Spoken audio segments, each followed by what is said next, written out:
Moja kitu ambacho saizi nakiona kinaigharimu Simba pia ni aina yake hao wachezaji wa pembeni kwa wings, kwa maana ya Anseti Oura pamoja na Libasageye.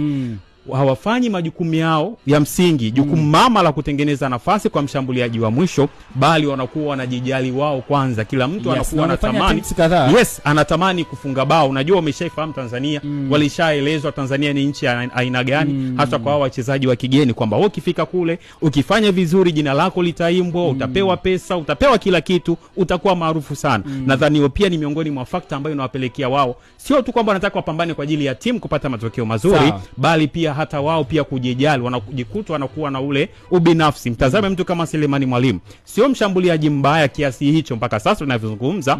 Ndani ya Simba ndiye mchezaji ambaye ana mabao mengi zaidi, kafunga mabao 6 mpaka hivi sasa tunavyozungumza. Lakini tazama treatment yake kiwanjani, hapewi huduma stahiki.